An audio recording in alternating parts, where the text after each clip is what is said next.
Geoff Pontes, prospect writer for Baseball America, who, again, is the lead on the Jays. What's up, brother? How we doing? Pretty good, guys. How you doing? Doing well, man. Doing well. So let's just start with this. How long does it take you to prep for this? What is the process like? Because it never ceases to amaze me when we're into the baseball draft, when we're like pick 333, and then you're supposed to have even, granted, not a huge opinion, but even at least like a small evaluation of the value of that pick. Yeah, so 2025 started last night. Yeah.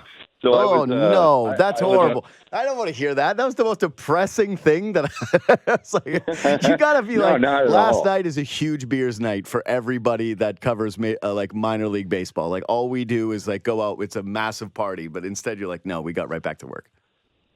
Yeah, no, I live out here in Massachusetts, and I'm fortunate enough to have the Cape Cod League local to me. So, that's the top collegiate summer league in the country. There's 10 teams. I'd say, you probably have 350 players that are draft eligible over the next 2 years that cycle through there. So I got home, and honestly, like anybody who was at the draft with me, I was like, I'd rather be at home right now watching Cape games. It's the best. So I get out there, and I get a real opportunity to see, most of these players, especially the guys that are going rounds 2 to 10, 12, 13, and get a good look at them. I mean, and the thing is, it's not always necessarily the guys that have the biggest pedigree or the most famous heading into the Cape. I had a guy pre-draft a few years ago by the name of Ben Rice. You might know him. He's playing for the Yankees right now. He's a 13th rounder. This guy who hadn't played in 2 years, gets out there, rips it up. And, I've been singing his praises for about 2 years. I had a lot of fights with the guy that does our Yankees list internally, and was like, this guy should be ranked higher. It's the best part of it. So I really enjoy the work in that sense. The high school guys, that takes a little bit more work. That's a lot more video work for me. I'm not at PG National. I'm not at, some of these different events where you're going to see these guys playing, the summer prep circuit. So, a lot of that's already started. On the high school side, it's kind of difficult for, a lot of guys that cover the draft, we'll say internally for teams, because there's this month now that they've moved the draft back from June to the July date that we have now, where guys are juggling, finishing up, turning in reports and recommendations for the current class while they're getting their first looks on next year's class as well. So it's a really interesting process, but I think I like the work. So I'm always happy to be out there watching games. Once the draft ends, I think it's almost like a pressure relief valve comes off, and you're like, all right, I can start next year. And, you build up slow, and then it gets a little bit crazy once July 1st hits, and, this silly season sort of starts with all the rumors and everything else. So, one, that's awesome that you love what you do, because I try to tell people in this industry all the time whenever I talk at colleges or with interns that are coming in here is you got to love it, because otherwise it's just going to be a grind and the payoff is not enough. Unless you end up being like Stephen A. Smith, then you're good. Then you're fine. But unless you're going to be Stephen A. Smith, you should probably really calculate what you're doing here in terms of passion. It sounds like you have that. That's great. Two, the Ben Rice thing, that's great, because you know what?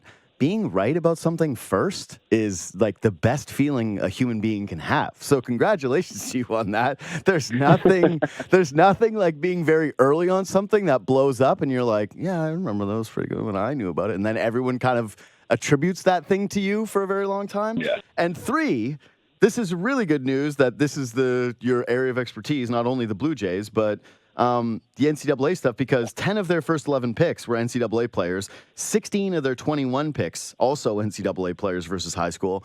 Last time I spoke with you was in the offseason, and, we were also trying to be right first, warning people like, hey, the Blue Jays farm system is not very good. Don't expect a Juan Soto trade, which some people here were drawing up with legitimately laughable prospects now when you really think about it for Juan Soto.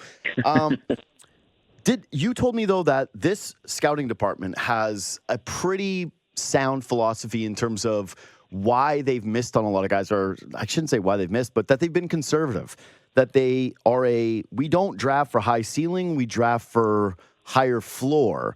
And in taking 16 of 21 picks in the NCAA and 10 of their first 11 again, Did they stay with that process in this draft by your estimation? Yeah, I would argue I think there was a little bit more upside this year than we've had in previous years. There's some guys that, I think fell to them a little bit. But when I start to look at some of the athletes that they drafted, some of the potential upside, I think it's a different class than what we've seen in recent years. A little bit more pitching heavy and a little bit less sort of focused on just the hit tool guys that, don't strike out and walk a lot without power. You do have some guys with tools. Nick Mitchell that they took in the fourth round is a guy that kind of falls into the hit tool discussion, but a guy that I saw last year on the Cape, plays a bunch of different positions. He's a double plus runner. Guy's going to be able to play a bunch of positions out there. They went really heavy on the pitching side, which I don't think is necessarily bad. They've had some success with developing college pitchers, at least into better versions of themselves. I think this high school pitcher they took, Johnny King, in the third round, is really interesting as well. Big projectable left-hander, kind of has looks like an NFL quarterback and probably could still add another, 10 to 15 pounds onto his frame and add more velocity with good shapes. I thought it was overall a really interesting class for them. I like athletes, and typically they don't go after athletes. Where if you look at Cal Stevens, Johnny King, Nick Mitchell, and then one guy they actually grabbed in the 16th round, Colby Martin, who I bet you a lot of people don't know. This guy sits 100 miles an hour. Not great in the strikes. You're probably going to have to, set this guy up middle, and just tell him to throw the ball down the middle and let it eat. But not a lot of guys have arm talent the way that Martin has. So I thought they went a little bit more upside than they had in previous years. And I'll say this was probably one of the worst high school drafts of all time in terms of how much depth there was in the high school class. And the numbers bear that out across the board. This was the most four-year college players that have ever been drafted in the history of the MLB draft. So put that into perspective, it was sort of a down year. I think they were smart to go after college pitching, which I think in terms of the depth later on, there was a lot of it. And then they had some money savers, like I'm sure Sean Keyes from Bucknell in the fourth is probably a little bit of a money saver there. But a guy that can really, really hit was good for me on the Cape last year. And I believe he's a longtime veteran scout, Tom Burns' area. So Tom's always is a great guy and always picks up some great players. So wouldn't shock me. He's sort of an underrated player here, Keyes, but a guy who hit, 405, 535, 798 with 13 home runs and was Patriot League Player of the Year last year. And in the previous summer, showed up late in the Cape Cod League with Katuitt, which is a team that I follow pretty heavily, and hit 385, 422, 769. So he's got a track record of hitting. And I mean, I don't know if you guys are familiar with Spencer Horowitz, but a lot of those guys tend to be what the Jays do a really good job of, sort of finding these later round jewels. He was a fourth rounder, maybe a little bit more upside there, but I think you even look at a guy like Alan Roden. These are the guys that they hit on, guys that maybe come from a mid-major school, weren't as heavily scouted as, your Power 5 type of college players. And they have just as much skills, just for a loyal stay at their school, didn't jump into the transfer portal at the first sign that they could. And, here he is in pro ball. It'll be interesting to see how some of these guys develop. But I do think Keyes and Mitchell, and as far as bats, were kind of picks there in the fourth, and then the fourth comp round for Mitchell. Yeah. So, I've actually been talking about this with people for a couple of weeks now. It's as good as those picks have been, the Spencer Horowitzes of the world, and finding the Davis Schneiders. I don't think it's the best thing when your signature as an organization right now is that you draft good bench guys. It's just, we draft major leaguers late. That's great. You got to do that, but probably a little bit more upside. So that's why, like the Johnny King pick, probably intrigued me the most. Like that they went, okay, finally, or not finally, but that you did take a high school player, that you did take a high projection arm, that you did take like a jackpot pick, right? Somebody that you're really hoping that you nail down in that spot. Was that their highest, I would say, like risk play for you, that pick? Yeah, I think that you have Carson Messina. I don't know if he'll sign out of the 12th round. He was fairly highly rated in the class. That'll be interesting to see if, they save some money maybe in rounds, 4 to 7, 8, and are able to be able to get that guy under slot. I believe Cal Steven in the second round, who I think is a ton of upside, by the way, one of the better athletes in this draft, a guy that we've been saying projects to add more power, has consistently added power year over year. Wouldn't shock me if he adds a couple more miles per hour. He can really ride the four-seam fastball as well. I believe that he's taking under 1.5 at pick 2. So that should allow them to move some money down the board, maybe for Messina and others. And I'm not sure if King was an overslot or not, or if he took that slot value in the third. And then I think, you had a guy fall to you in the first round that I would have taken in the top 10 picks. There were some teams that were concerned about a back injury that showed up on the medicals, but go and take a look at how many innings Trey Yesavage has thrown throughout his college career.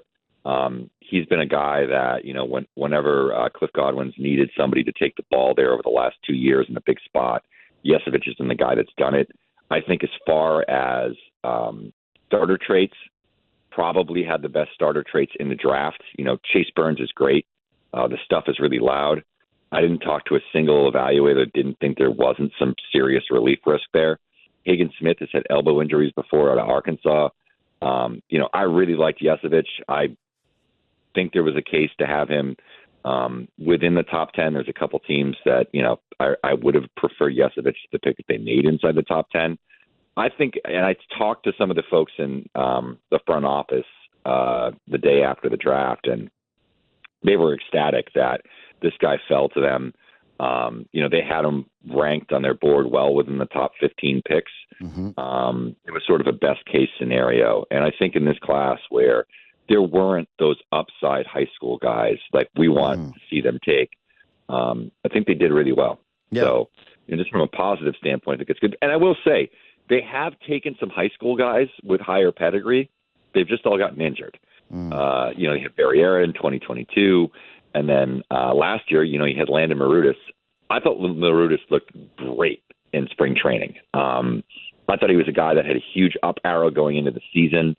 I actually thought he was better than Barriera, and I saw them pitch back-to-back on multiple occasions. Just unfortunate that both those guys are, on the shelf until probably late 2025. Yeah, no, that is that one does suck. So yeah, everybody seems to love the Yesavage pick. I didn't see a publication that had him below 12. I think you guys had him at 11. We did. Yeah, so I think you guys had him at 11.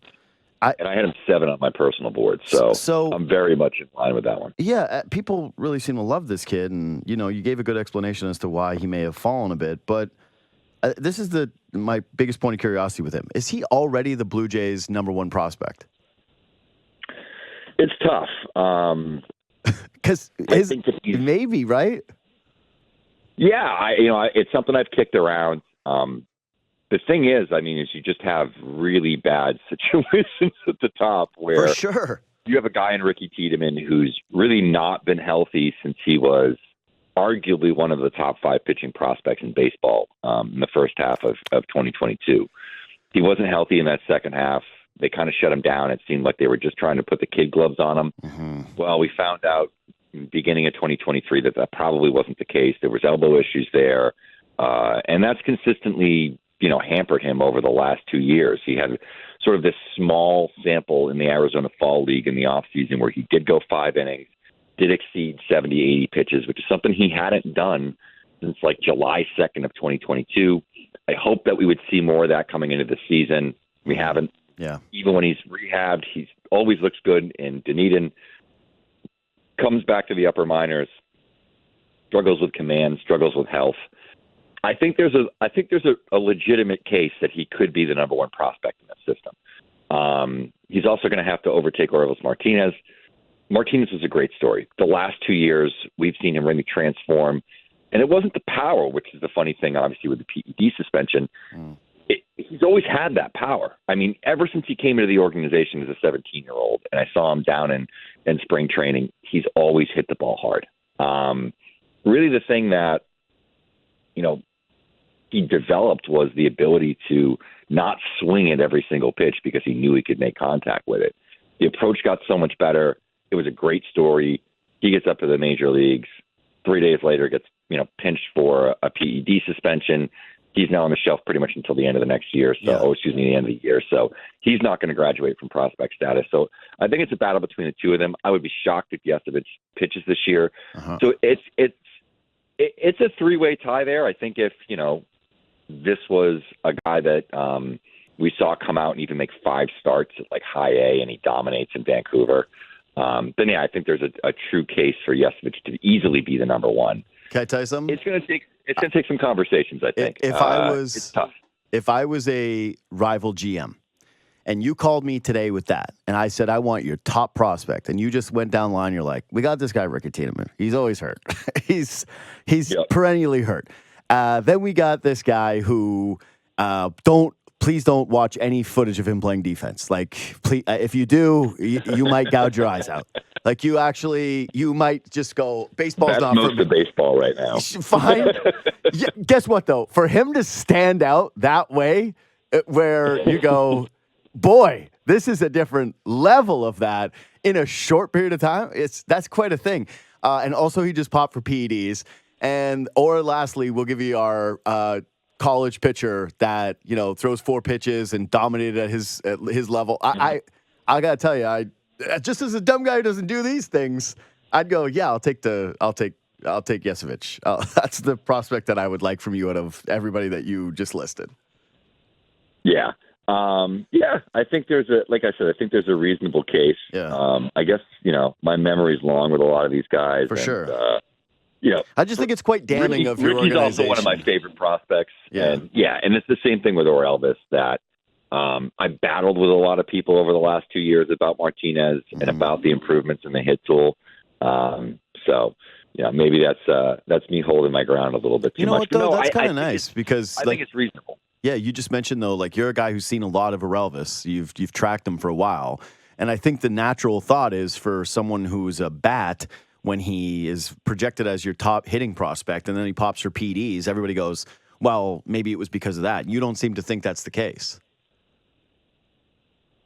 Yeah, no, I don't. I think the ability was there. I think he had an injury earlier in the year.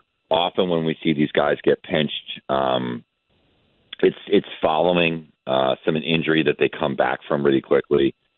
I'm also going to put this out there. I have not seen a white American position player get pinched for PEDs, and you can go and look at the Wikipedia page on MLB drug suspensions.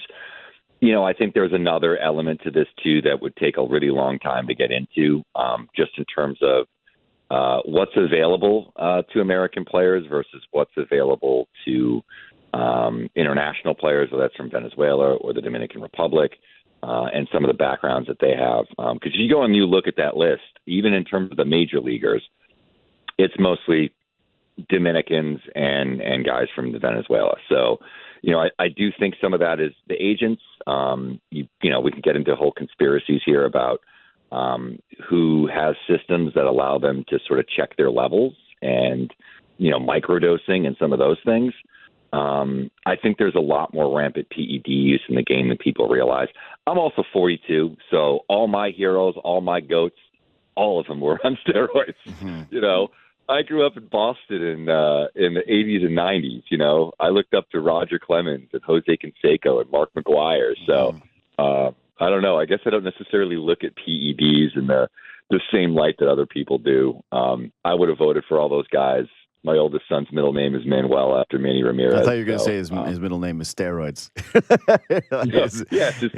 His middle name is steroids. Yeah, his middle name is TRT. Yeah, we love little TRT. But I don't know if it's a problem. I know it's a controversial opinion, but it's one of those things. It's like there's a lot of guys throughout a lot of sports that are taking PEDs. I mean, go and look at the NFL. They don't make humans that big that are built like that. I think that a lot of people are aware, but they don't want to look at it at all. Like even like Tiger Woods coming back in golf. You're like, wow, look at these injuries that he overcame. I was like, yeah, he's jacked. And how do you think that this happened?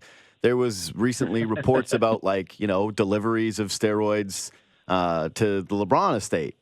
And people just were like, nope, we're not even looking at this. Like that didn't even get, I think, a blip or even a second, right? Like, nah, there's nothing. Yeah, so, and I think what people have to realize too is like if you've trained your body at all, it's really, really hard to maintain, a certain weight while adding significant muscle, like being able to bulk up but also stay trim. And you kind of saw that with LeBron at a certain point. Another guy like David Ortiz, who I know had been popped earlier in his career, though it wasn't official. That's another guy where how did he get into better shape in his mid to late 30s? Yeah.